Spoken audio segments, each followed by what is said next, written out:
Hello बच्चों, let's read the question. The question says a shot is fired at an angle of 30 degree with horizontal from the top of a tower 182.88 meters high.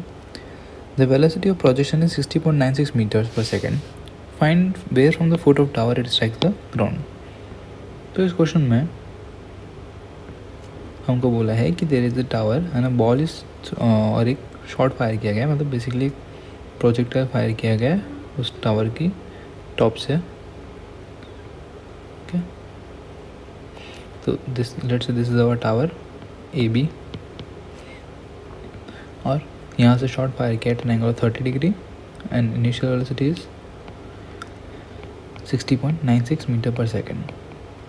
और ये कुछ time के बाद ground को hit कर रहा है. तो हमको बताना है कि ये बेस ऑफ टावर यानी बी से कितना दूर है. ठीक है, डिस्टेंस फाइंड करना है हमको, basically B G distance. B G is what we have to calculate. Base of tower से ग्राउंड पे कहाँ हिट कर रहा है वो हमको कैलकुलेट करना है. ठीक है, so the key concept here is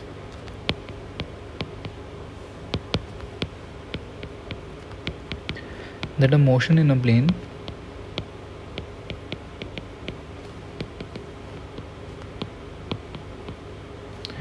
can be treated separately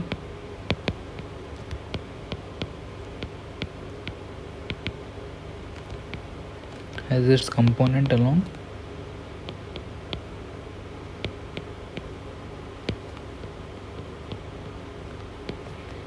x and y axis which are independent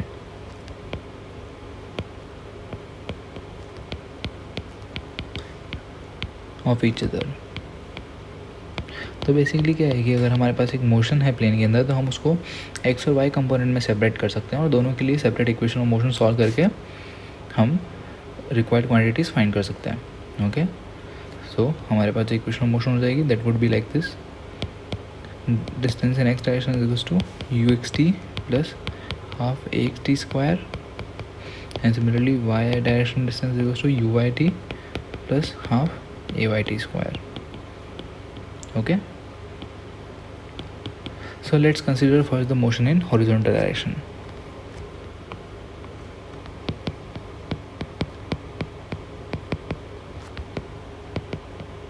तो हॉरिजॉन्टल डायरेक्शन में हमारे पास जो इनिशियल वेलोसिटी है बेसिकली वो है 60.96 metre per second.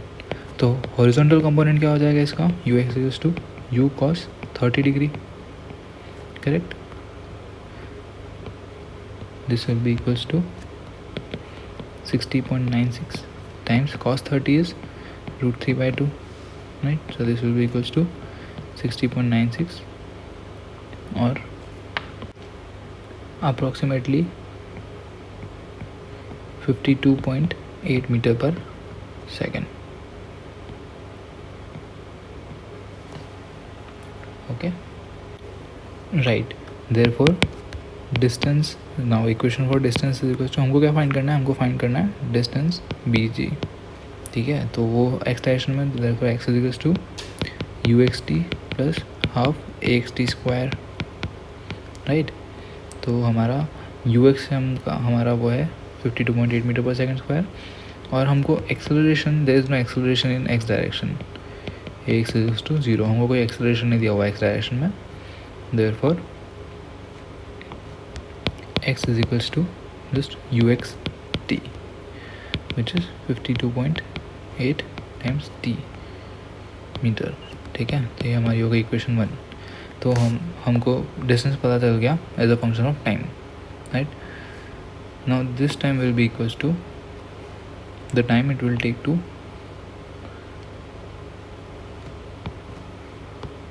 Go to the highest point and come back. ठीक है, तो बेसिकली हमारा मोशन कुछ इस तरह से था.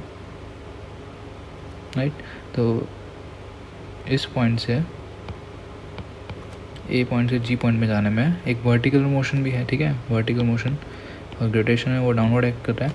तो इसको जब ये वर्टिकल मोशन कंप्लीट होगा, मतलब जो ग्राउंड को हिट करेगा, उतना टाइम लगेगा बी से जी तक जाने में. ठीक है, therefore this two times will be equal. Now हमारे पास वर्टिकल डायरेक्शन वेलोसिटी है यू साइन 30 डिग्री.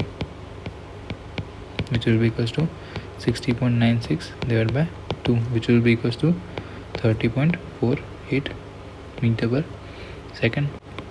अब वर्टिकल डायरेक्शन में क्या हो रहा है कि यहाँ से ये हमारा लेट से हाइट है h, तो यहाँ से पहले वो एक टॉप हाइट तक जाएगा, लेट्स कॉल इट y, यहाँ पे आके स्टॉप होगा एंड देन वापस यहाँ से फ्री फॉल करेगा डाउनवर्ड्स की तरफ. ठीक है, यहाँ पे 2 मोशन हो रहे हैं बेसिकली, 1 और 2. देयरफॉर फॉर फर्स्ट मोशन जब वो इनिशियल वेलोसिटी uy से ऊपर की तरफ जा रहा है, जब vy है हमारा 0 and acceleration due to gravity is -g, which is equals to let's take it as -9.8 metre per second square. Correct. तो अब हम अगर टाइम कैलकुलेट करें इसको टॉप तक जाने में टाइम कितना लग रहा है, so we have vy is equals to uy plus ayt, which implies t is equals to vy minus uy over ay, which is equals to vy हमारा 0, uy over minus g, this will be equals to uy over g. तो ये हो गया हमारा time it will take to reach the highest point. Therefore distance it will cover is s is equals to ut minus half gt plus half gt square. Correct. अभी हम values नहीं put करेंगे, अभी हम खाली वेरिएबल्स की term में answer निकालेंगे एंड लास्ट में वैल्यू पुट करेंगे. ओके. तो हमारा जो फर्स्ट पार्ट में ये जो डिस्टेंस ट्रैवल करेगा y, तो let's call it y is equals to uy plus half gt square, और क्योंकि g यहाँ पे हमारा नेगेटिव है तो it would be minus half gt square. Correct. Therefore y is equals to uy हमने भी देखा uy एंड t जो था हमारा that was uy over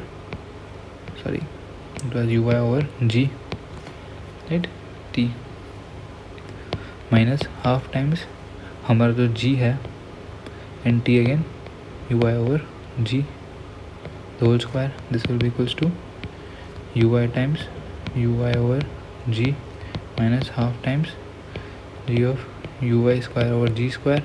This will be equals to 1/2 uy square over g. तो ये हमारा हो गया total upper distance. Now when coming down,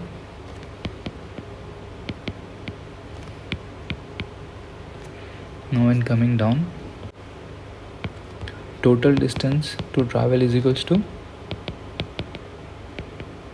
y plus h, right. जब वो टॉप हाइट से वापस नीचे आएगा तो उसको y plus h distance travel करना पड़ेगा, तो ग्राउंड पे आने के लिए टाइम लग जाएगा. तो basically y plus h is equals to, अब इनिशियल वेलोसिटी ऊपर जाने के बाद क्या हो जाएगी 0 times t plus half g जो होगा वो डाउनवर्ड एक्ट करेगा टाइम्स t स्क्वायर. करेक्ट. तो यहाँ पे जब वो हाइट पे पहुँच गया उसके बाद उसको नीचे आना है, तो यहाँ पे जो हमारा इनिशियल हो जाएगा 0 हो जाएगा and g is also acting along the motion, तो g हमारा पॉजिटिव है. करेक्ट. दैट्स अपन नया लिया है plus half g t square. तो y जो है हमारा half uy square over g plus h is equals to half g t square, which implies t square is equals to, इसको अगर मैं इधर भेजूँ तो दिस विल बी, और वेट ए सेकेंड, इसको दूसरे पेज पे करते हैं, which implies half uy over uy square over g plus h, this is equals to half g t square, which implies uy square over g plus 2h is equals to g t square, which implies t square is equals to uy square over g square plus 2h over g, right, which implies t is equals to root uy square over g square plus 2h upon g. ठीक है. Therefore time to go up is equals to uy over g था and time to come down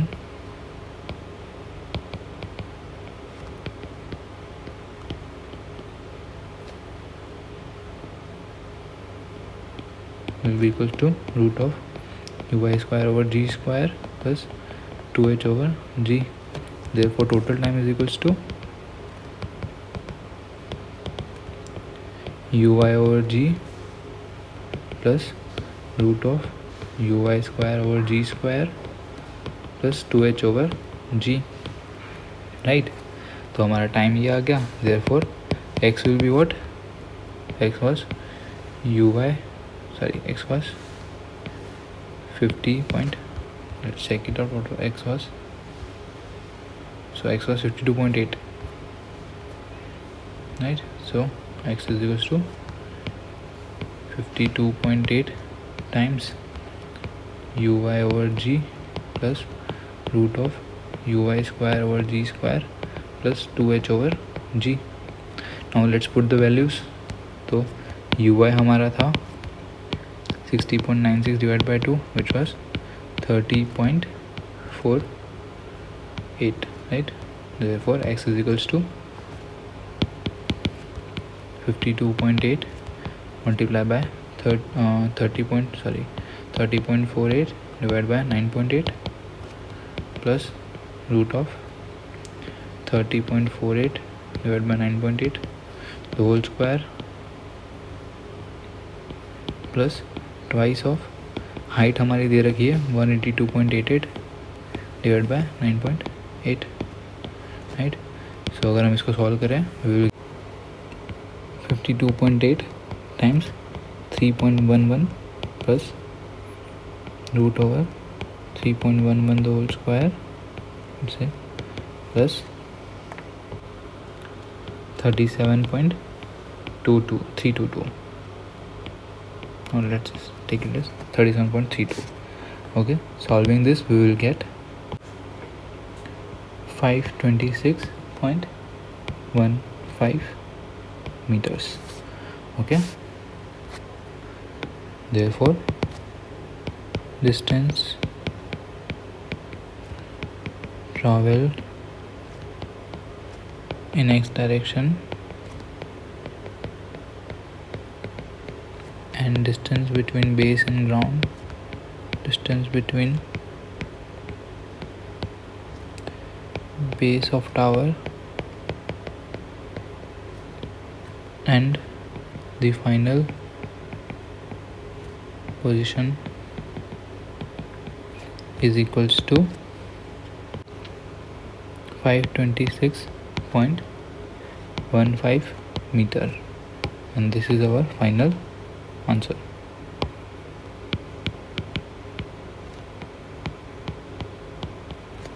I hope you understand it well. Best of luck.